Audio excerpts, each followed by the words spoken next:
உங்கள் அனைவருக்கும் இனிய காலை வணக்கம். இந்த இனிமையான காலை பொழுதில் மீண்டும் திறன பேசும் பேனா பகுதியோடாக இன்றும் உங்களை சந்திப்பதில் மிக்க மகிழ்ச்சி. இன்று 1ஆம் தேதி நவம்பர் மாதம் 2010ஆம் ஆண்டு திங்கட்கிழமை.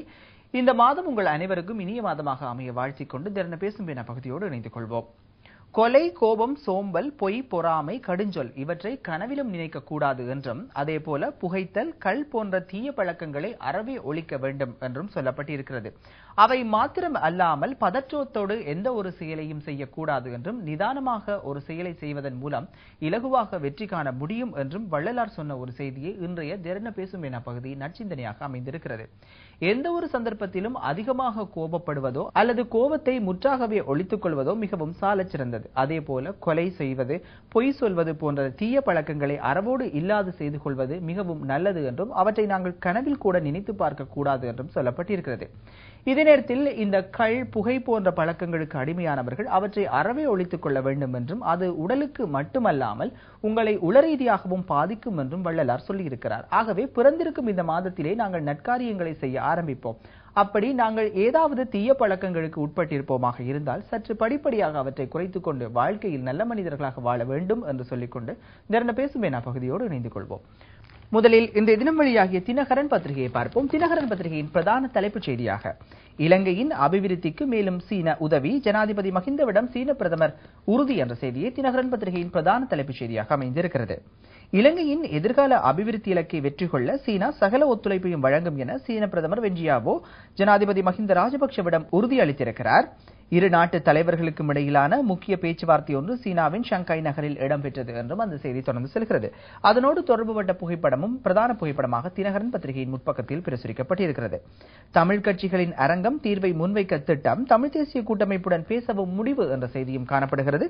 இனப்பிரச்சினைக்கு தீர்வு காண்பது தொடர்பான திட்ட வரைவு ஒன்றை தமிழ் கட்சிகளின் அரங்கம் எதிர்வரும் டிசம்பர் மாதம் முன்வைக்க இருப்பதாக அரங்கத்தில் அங்கம் வகிக்கும் தமிழ் தேசிய விடுதலை கூட்டமைப்பின் செயலாளர் NK சிவாஜிலிங்கம் தெரிவித்ததாகவே அந்த செய்தி காணப்படுகிறது. நேபாள ஜனாதிபதி யாதவுடன் ஜனாதிபதி மஹிந்த பேச்சு, நேபாள அரசியல் நெருக்கடி தொடர்பாகவும் இரு நாட்டு தலைவர்களும் விரிவாக பேச்சுவார்த்தை நடத்தியதாகவும் ஒரு செய்தி காணப்படுகிறது. உல்லாச பயணிகளுக்கு மிகவும் பாதுகாப்பான நாடு இலங்கை என்ற செய்தியும் காணப்படுகிறது. உல்லாச பயணிகள் செல்வதற்கு மிகவும் பாதுகாப்பான நாடாக இலங்கை மாறியுள்ளது என ஐரோப்பிய ஒன்றியம், பெல்ஜியம் மற்றும் லக்சம்பர்க்குக்கான இலங்கை தூதுவர் ரவிநாத் ஆரியசிங்க தெரிவித்ததாகவே அந்த செய்தி காணப்படுகிறது.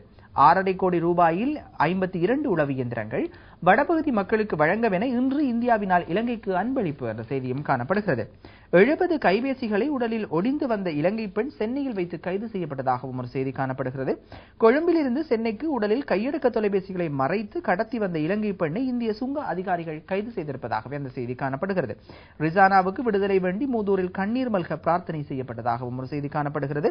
சவுதி அரேபியாவில் மரண தண்டனை எதிர்நோக்கி இருக்கும் ரிசானா நஃபீக்கை விடுதலை செய்யுமாறு கோரி மூதூரில் பொது விளையாட்டு அரங்கில் நேற்று மாபெரும் பிரார்த்தனையும் தொழுகையும், அதனை அடுத்து காலை 10 மணி அளவில் பிரசார நிகழ்வும் இடம்பெற்றதாக அந்த செய்தி காணப்படுகிறது. அவை தினகரன் பத்திரிகையின் பிரதான செய்திகளாக அமைந்திருக்கின்றன. இனி இன்று தினம் வழியாகிய வீரகேசரி பத்திரிகையை பார்ப்போம். வீரகேசரி பத்திரிகையின் பிரதான தலைப்புச் செய்தியாக அரசாங்கத்தின் செயற்பாடு தமிழ் மக்கள் மீதான அக்கறையினத்திற்கு எடுத்துக்காட்டு, தமிழ் தேசிய கூட்டமைப்பு குற்றம் சாட்டியிருக்கிறது.